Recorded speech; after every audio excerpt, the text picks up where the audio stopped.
it's not yet on sale, and although all our books will be on sale after this event, I'm afraid you can have to wait a few weeks for Joe's new one, but this is a kind of test of that.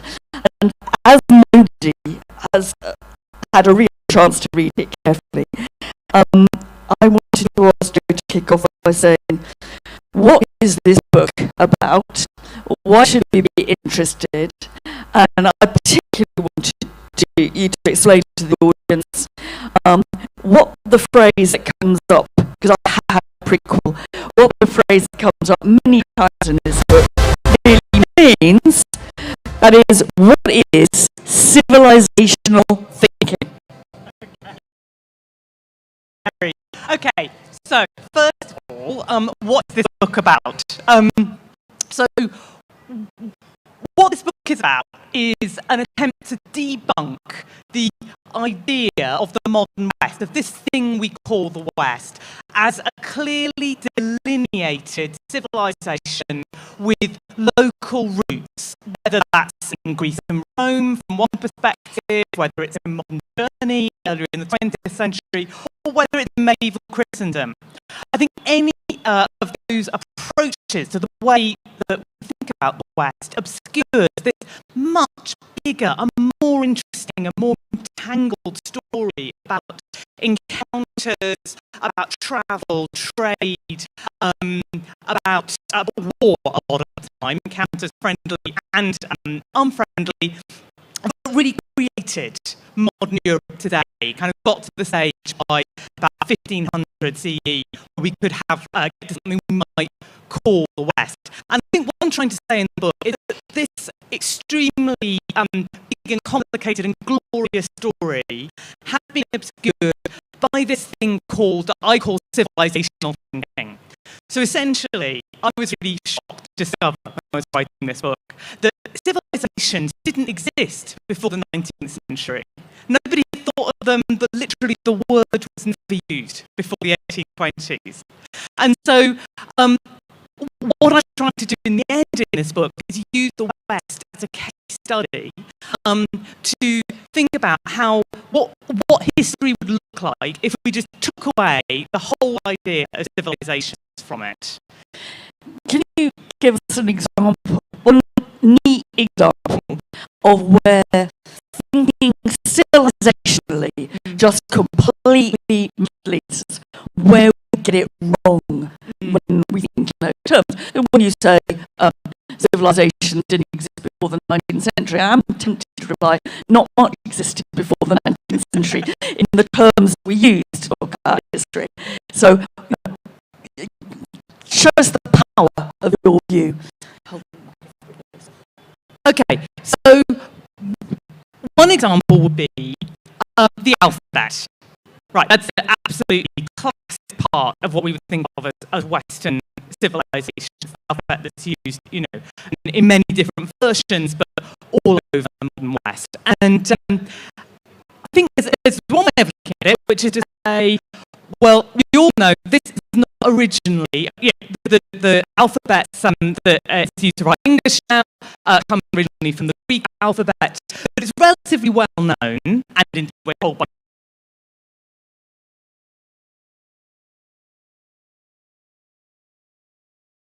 forward, Phoenicians very close to the West and so on, no problem with that. But the thing is, what I discovered writing this book is that actually those original letters, those original alphabetic letters, the first ones in the world, still the root of every single world alphabet except the Korean one, actually were invented in Egypt.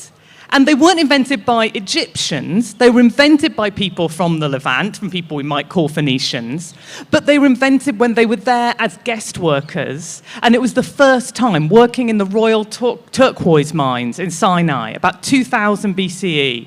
This was the first time they'd actually had a reason to write down their own language. And so they had to invent this new way of doing it that wasn't one of the incredibly complicated ancient cuneiform or hieroglyphic forms, But they wanted a simple alphabet that they could use. So they used this pictogram method, because the alphabet is basically pictograms, yeah? A, Aleph, it's the head of an ox, and Aleph, and so on. So B, Bates, it's a house, Bates. So a really simple system that you could, you didn't even have to learn it, really. You just had to know what the trick was and know what the language was. But they only did this when they were in Egypt, when they wanted to kind of leave messages for each other, also when they wanted to talk to their own gods, interestingly. But what they actually got their little pictures from was from Egyptian hieroglyphs. Every single one of the alphabetic letters goes back to Egyptian hieroglyphs. And I think that's really, that kind of complication is where civilizations cut you off. So in a sense, what you're saying is it teaches the self-satisfied West a little bit of humility, that many of the things that it thought it had invented, sorry, sunshine, you didn't. Now, well, there's a lot of that, but there's also, I really hope that one of the important messages of this book is that people never invent things by themselves. You always have to do it by being confronted with new situations, new ideas, new people. It's only when people get put in new and often probably quite uncomfortable situations that innovation really happens. So I think my message is that it's not civilizations but connections that make history. And the other thing which seems to me to underline the book, and this is where I think it's got something in common with Silk Roads of Peter, is that you can sometimes see those new ways of thinking much more clearly if you take a different perspective. If you center your history somewhere else and then look at the familiar from the outside. And I think in a way that's what I got out of Silk Roads, maybe rather crudely, Peter. I want to keep listening to you two. No, you're not getting off quite so lightly. We want a short comment to pithily sum us up, and then we'll move on. Well, I learned lots of things from classicists, and one is to always ask about what the roots of words are. And the first thing is the idea of civilization and its connection to cities. My worlds are about incorporating voices that don't have written scripts, oral traditions, steppe nomadic worlds, the worlds of Central Asia. There's some very, very interesting, exciting work about how this is the first time Joe's speaking about her new book, so the fanfares that keep coming up, I think, are in celebration. 2 weeks or 3 weeks out of Joe's launch. It's about how important the worlds of Central Asia, the productions of protein, dairy, textiles, and particularly horses, have been to the creation of global empires. And about 85% of empires have risen in connection with these steppe lands. So to some extent, it's a bit like Joe, of thinking about how do we stop, or how do we begin our histories without starting in the corridors of power of ancient Rome, as Mary does as well, to remind us there are other provinces and regions that we need to be looking at, other social categorizations, other sexualities, and so on.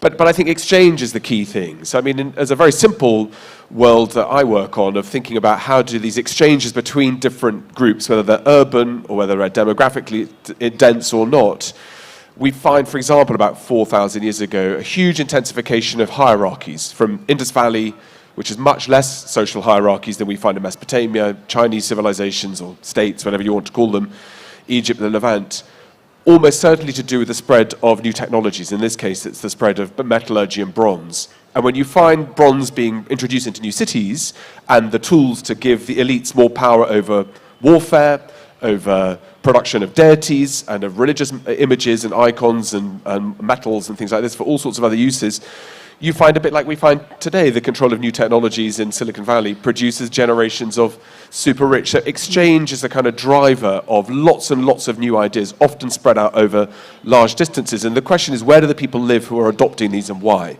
Are they minorities? Are they guest workers? Are they accountants? And in fact, when you look at the first writing scripts developed in Mesopotamia and in the Indus Valley, the Indus ones are more complicated for lots of reasons. These are adopted, first of all, by elites trying to control production, to measure what's being grown. And accountants are the reason we have these great works of literature that get written down later, because you need to be able to tabulate how much tax you're gathering. So the tools of administration, the tools of institutions, the ways in which ideas get copied and borrowed and how they get spread over long distances is something I'm very interested in. That's why it resonates with both of your work. Yeah. And I can just pick up on that story of these sort of accountant scripts. I mean, that's another example of the power of exchange once it gets to the Mediterranean. Because one thing that happens when the very first sailing ships arrive in the Mediterranean, when people first work out how to sail west, essentially, against the winds in the Mediterranean, that happens about 2000 BCE. And the first place, as far as we can tell, that sailing ships get to from Egypt and the Levant, that's where they're coming from, the first place they get to is Crete. And suddenly, on Crete, people start to write things down. But again, they don't use Egyptian language or letters. They don't use the alphabets that already could be found at that point in the Levant, where these ships are actually setting out from. They invent their own system, completely their own version, to such an extent that we still can't read Linear A today. It's still completely mysterious.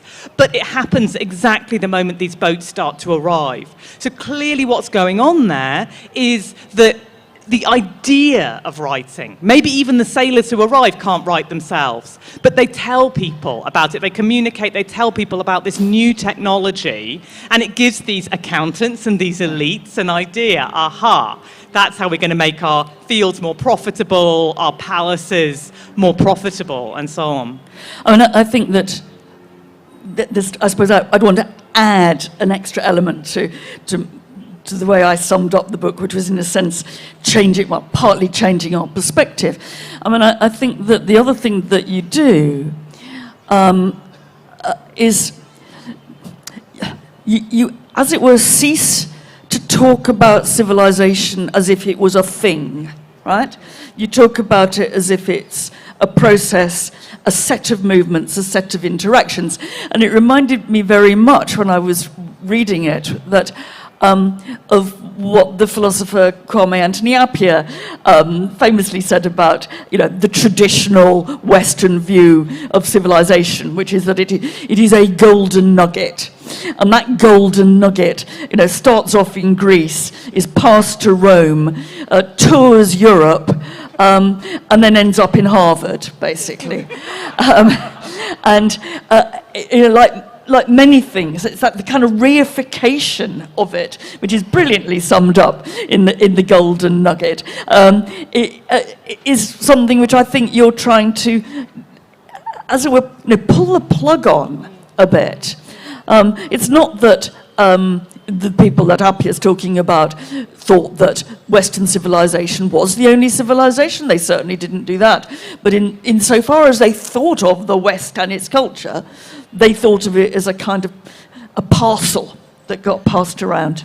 Absolutely. And this is what I think is actually really new in the 19th century, and really is, in a way, why this book matters. So civilization, in the singular, actually goes back to the 18th century, first used in about the 1750s. And when people first start to think in terms of civilization, in France, of course, it's a single thing and anyone can do it. The French are particularly good at it. But in theory, anyone could become civilized if they just tried hard enough, or if they were helped to try hard enough. And so there's this stage of European imperialism in the 18th century going into the 19th century where there's a lot of justification going on around this idea, the singular idea of civilization. This is really, we're bringing benefits, we're helping people into this universal civilization that we just happen to have discovered in Europe. But then in the 19th century, this new idea that there are plural civilizations, that there are parcels, if you like, of civilizations.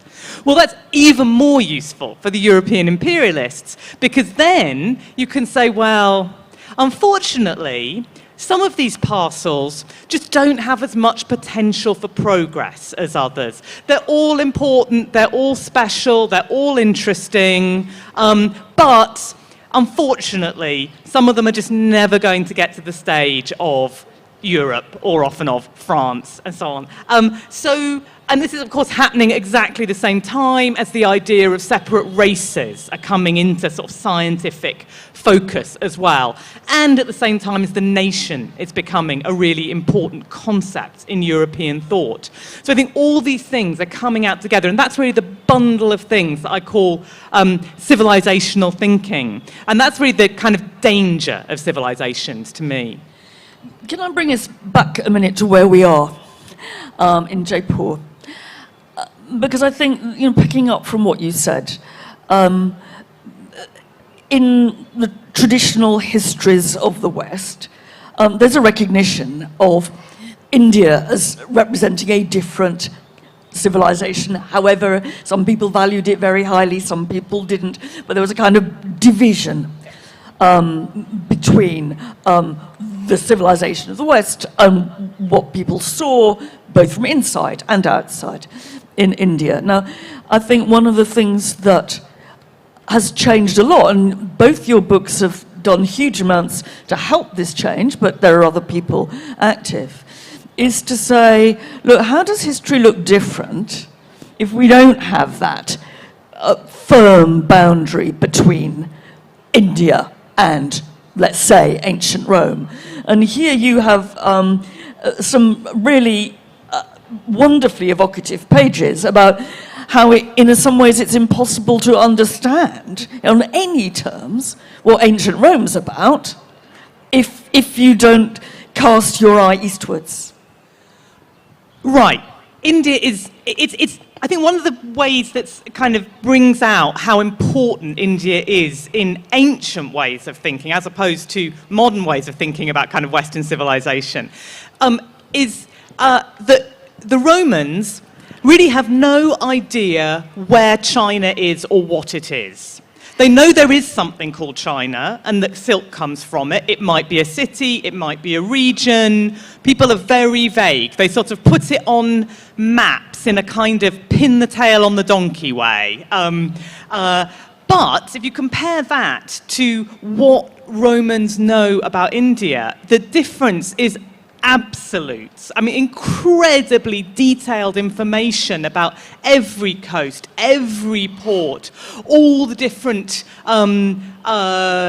imports and exports and so on. There's a huge amount of information available about India in the classical Mediterranean. I think, much more than people in the Mediterranean probably know now. But one of the things that's fascinating to me is that there's a particular book or kind of text called The Periplus of the Erythraean Sea, the sailing around of the Indian Ocean, basically, which describes the extraordinary connections that are being made between India, East Africa, and Egypt in the Roman period that are being controlled, on the Egyptian end at least, by the Roman state and taxed to a huge degree by the Roman state. This is one of the really big funders of the Roman army, of Roman Empire in the 1st, 2nd century CE, is just the tax on trading in the Indian Ocean.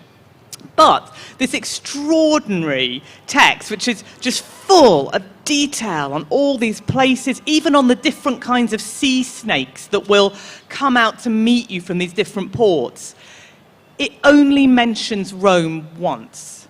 The people who were involved in this world that is funding the Roman Empire think of it as, at most, if they think of that end of it at all, they call it Greek.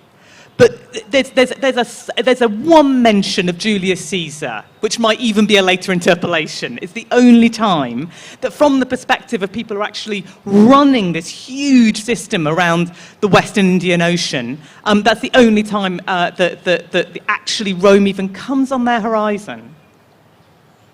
Peter, this is getting into your territory. Well, a lot depends on whether these texts are accurate and whether they're geographies or whether they're works of fiction.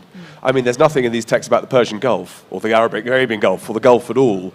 And so the exclusions, the things that are left out, are just as interesting. And, one of the big challenges we have, I think, when we look at so-called Indian Ocean worlds or monsoon worlds, there's a lot of discussion about how valid these are as terms of descriptions anyway and how useful, is that we can see very easily what it is that's being imported into the Red Sea region and into the Mediterranean. It's much harder to see what goes in the other direction because, you know, as Gandhi said, the idea of Western civilization, it's a nice idea or good aspiration.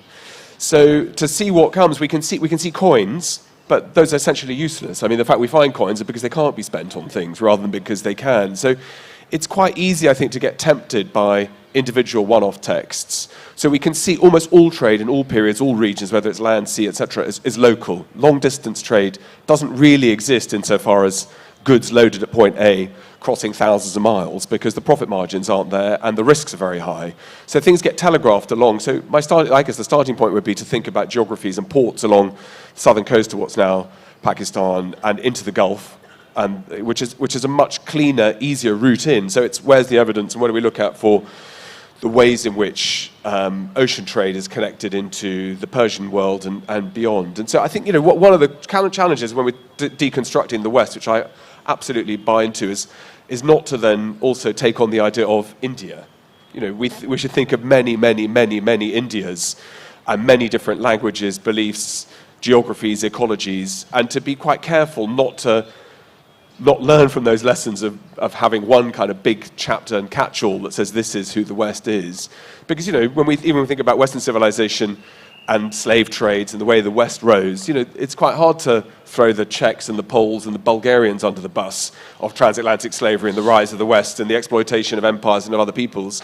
French, Belgians, Spanish, Portuguese, British, fair enough, right? But we're not all in it equally together. So I think when it comes to the Indian world or the subcontinent world, modern India and its shape and its borders and boundaries, what things look like 1,000 years ago, 1,500 years ago, 2,000 years ago. So the text that Joe's talking about is hugely informative for around about 2,000 years ago. Scroll it forward 300 years beyond that, 500 years beyond that, and things look very, very, very different, where you find no references to trade. And it can't be that people are not interested in the same goods anymore. So trying to be careful about how we construct all of this is it's really difficult, right? Because it's very easy to kind of overcook it. And the big problem, I think, when one looks at the Indian subcontinent is the ways in which river systems work. They're very filled with silt, so port estuaries are constantly destroyed and dry up. And it means that the great Indian cities of antiquity are sometimes quite near the coast, but they're not on the coast. You know, they're not Rome, they're not the Tiber, they're not the Nile, they're not Alexandria, they're not the great cities of the Levant. They tend to be inland. The great Indian rulers have all of their capitals, their multiple capitals, are in hinterland areas which produce agriculture, and they're very uninterested in long-distance trade. When we read the Indian texts, Sanskrit texts and onwards, there's not much interest in the world beyond, because this is where things matter. So it's really exciting, I think, to do what you're doing, Joe, and to be saying, look, there are these important ways of connections we should look at that all of us as classicists and historians in the West have spent 500 years not really thinking about. I mean, you know, and huge kudos to you to challenge us to think in the way that Mary's done in all of her work too, that quite simple questions we just haven't really thought about very hard.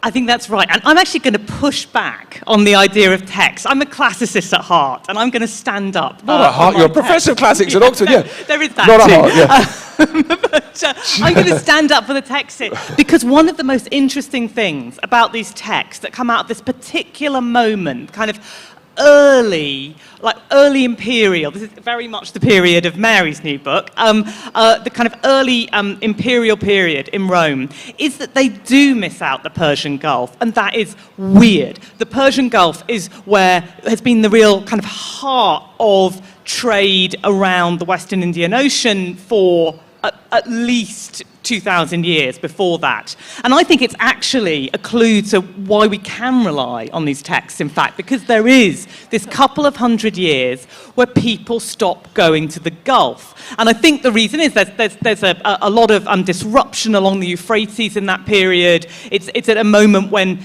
kind of they've got the Roman Empire on one side, the Parthians on the other side, no one's really controlling the borderlands, and it becomes a really tricky trade route, essentially. And it's not until the growth of Palmyra and the kind of shortcut through the desert in about, let's say by about 100 CE, people are then taking the Palmyra route to the Euphrates and then the Tigris, and then the Persian Gulf comes back. But to me, it's the very fact that it's missing there. It's actually key to, maybe this is actually true.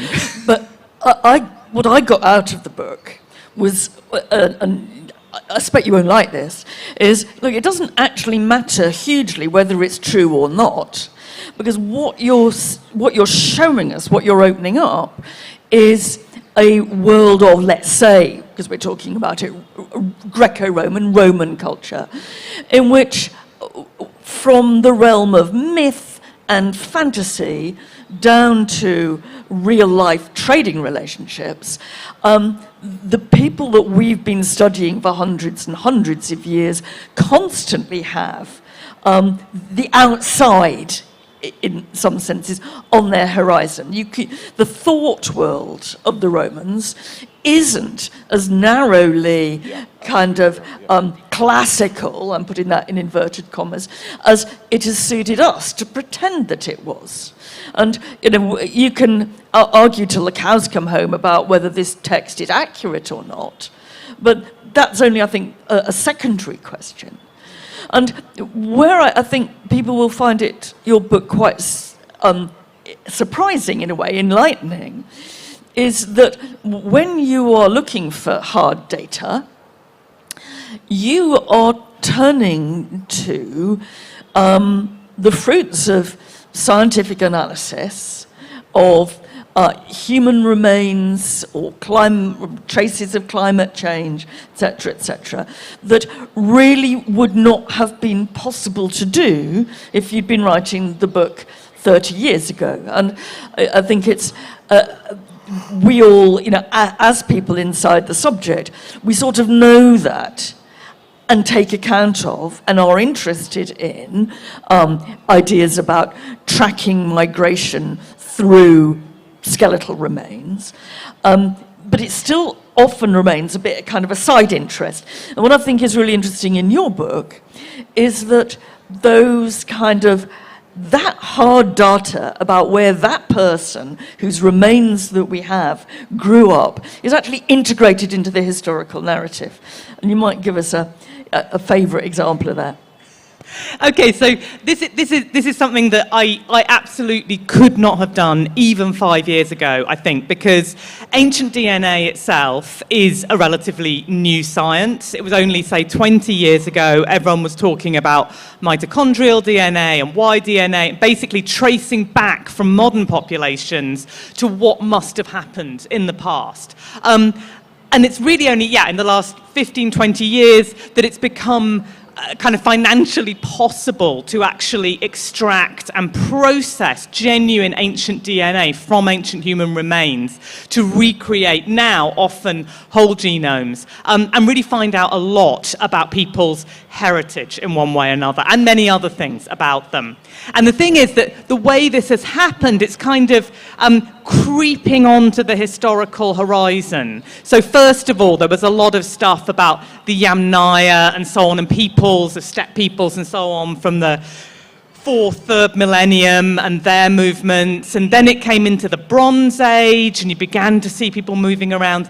And now it's really hitting the Iron Age, which is to say the classical period. And I think this is huge for ancient historians and actually quite dangerous for us. I think a lot of people really are interested in this stuff, and unless people like me are doing our best to stay on top of it, to interpret it in the light of the archaeological information, the historical information, we're just going to hand it over to crazy people on the internet, essentially, who think they understand the scientific papers that they're reading and can immediately kind of make maps of migrations and so on, invasions they're often called. So I think this is really something that people like me have to try and take responsibility for now. And so recent examples, this is just something that was published last year. I'm particularly interested in the Phoenicians. They're one of my favourite Mediterranean peoples. And of course, one of the things that the Phoenicians are famous for is colonising the Western Mediterranean, even before the Greeks did, and so on. There was Carthage, Cadiz in Spain, these incredibly old Phoenician colonies. Anyway, we're finally actually getting ancient DNA evidence from Western Mediterranean sites of this period. So we're talking like 1,000 to 500 BCE now.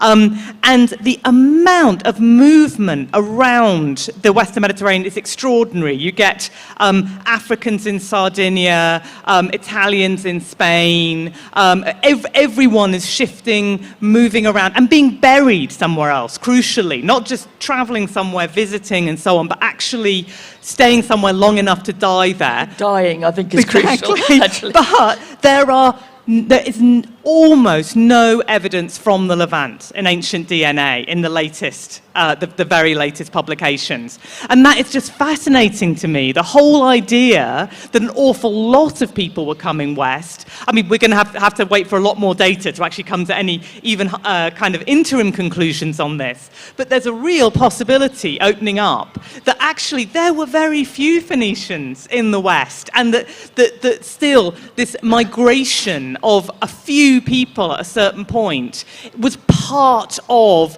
setting off a series of events that led to this extraordinary patterns of circulation there. You could think about it like JLF. I mean, I had home on Monday morning, and I'm not going to leave any DNA imprint here with a new generation, luckily because my wife is with me. And if you know, we might have one back in the United Kingdom, you never know. Careful. I shouldn't have said that. But when people travel, like we're all doing here, from wherever you come from, whether you're from Jaipur or from different parts of India or elsewhere for this wonderful festival, you spread ideas. And so the spread of ideas, the spread of goods, the spread of material culture is very different to the genetic material. As Joe says, that it's not just crazy people on the internet. Those discussions, particularly here in India, about where populations come from and who is more Indian and what does Indian mean and where the connections with Yamnai or Aryan peoples, you know, where 20% of the male population in northern India are the same haplotype as men in Scandinavia. You know, explain that within a context of that's politically highly sensitive. You know, you quickly go into the kinds of things that all of us have been involved, particularly Mary, very bravely, about what does migration mean? What does identity mean? What does it mean to be Roman or Indian? And in fact, some of these trading networks we're thinking about, you know, those lack of signatures of, for example, Indian traders in the Mediterranean is very, very small because, and you know, sailors, like traders, they do stay for quite a long time. They do have sex. They do have children. So we need to think quite hard about where are those signatures? What is being spread? Are we being fooled by randomness? And we've got to start with leading with the data. And that's a whole new set of challenges for us all.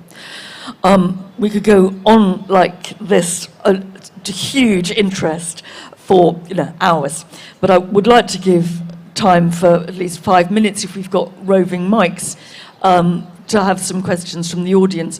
Can I just finish though by asking you both just a very quick question? Both Joe and Peter come from Oxford. They're both professors. Peter's a professor of global history. It's a very daunting title, I have to say. Joe of ancient history. What I didn't say is that they're both in the same Oxford college.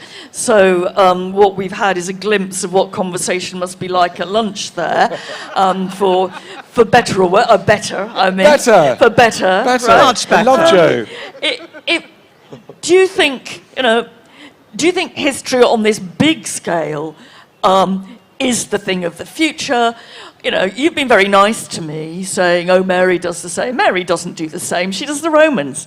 Do you think how do you see your kind of big picture fitting with my micro picture? Does an attack on civilizational thinking still need civilizational thinking, is what I want. And I only want a sentence, please, because otherwise people won't have a chance to ask their questions. So I think it's the same. I think my history is millions of micro histories joined up together, hopefully elegantly. So there are lots of books that are hugely generalized, and they're like impressionist paintings. From a distance, they look great, and they are great. And then when you get closer, it's a bit fuzzy around the edges. And I'm not going to name any of those. I think that proper scholarly rigor is building from the ground up. It's building from individual sources, data points, trying to handle those robustly, maybe not at great length, but trying to do it so that there is the contextual detail, so that other scholars who work as specialists in the field will recognize what you're writing and will recognize the apparatus that supports it in terms of the scholarly research. So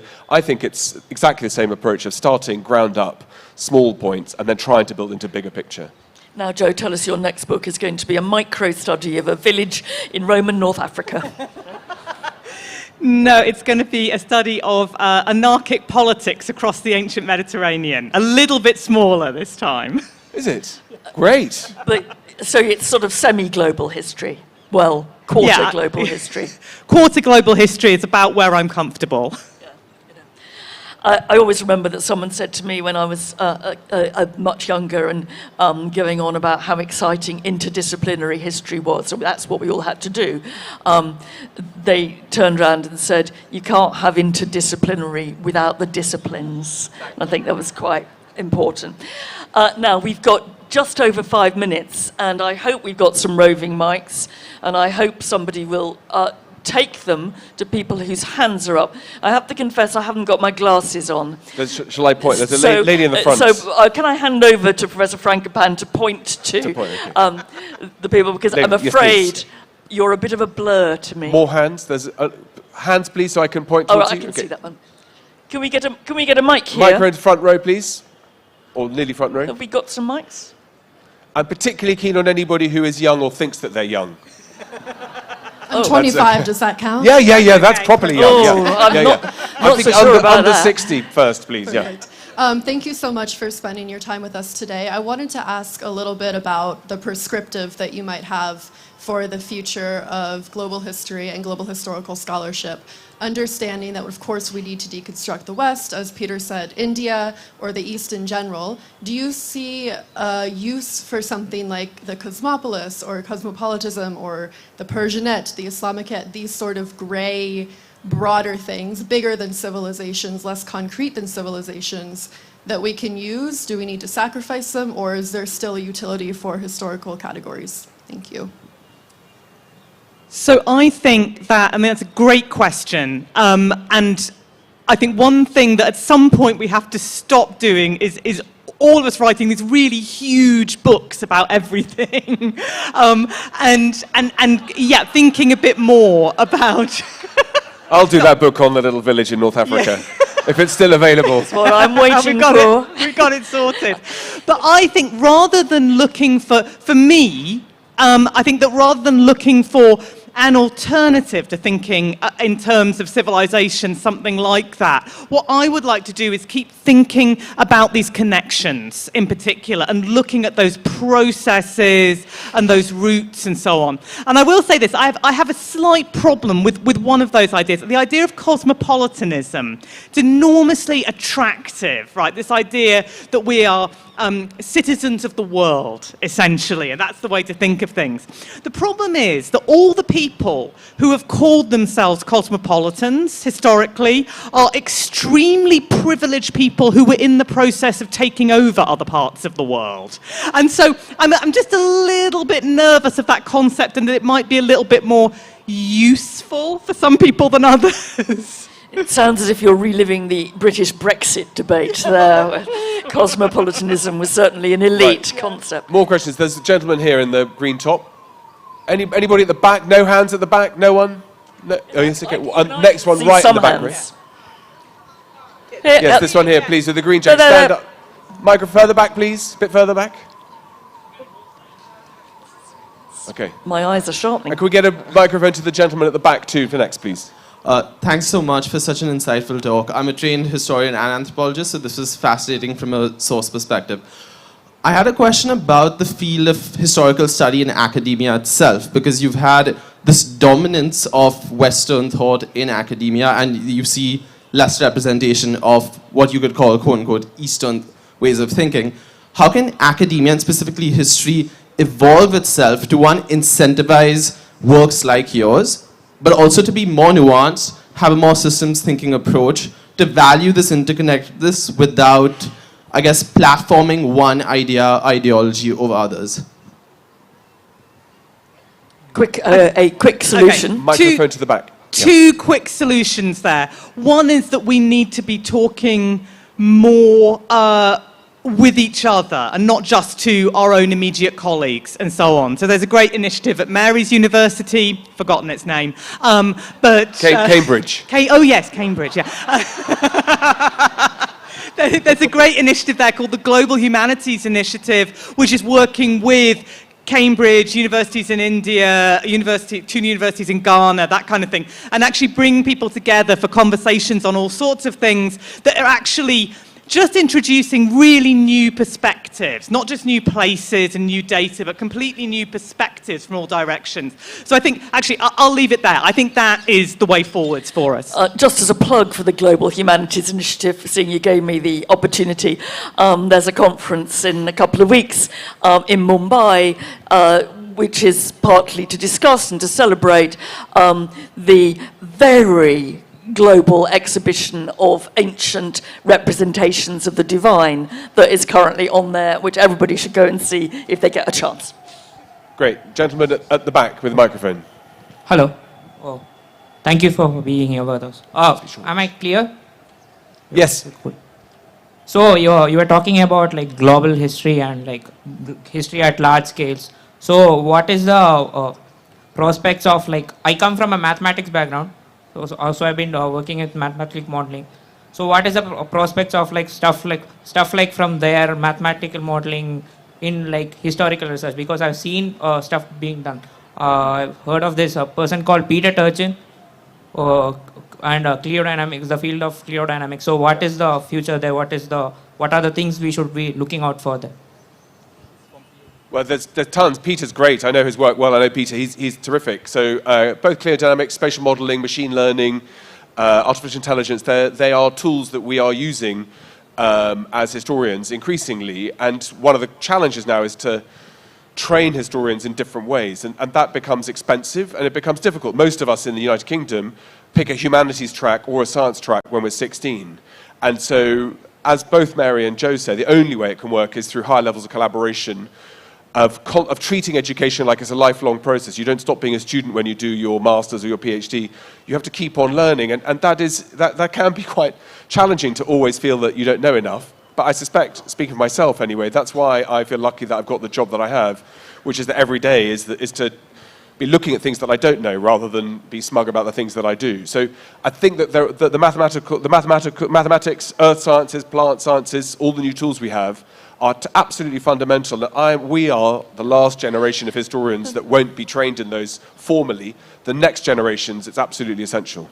And it depends on things as simple and down to earth as how the university or the school or the Institute of Higher Education is divided and defined and built. I mean, who you have coffee with is probably more important than almost anything else.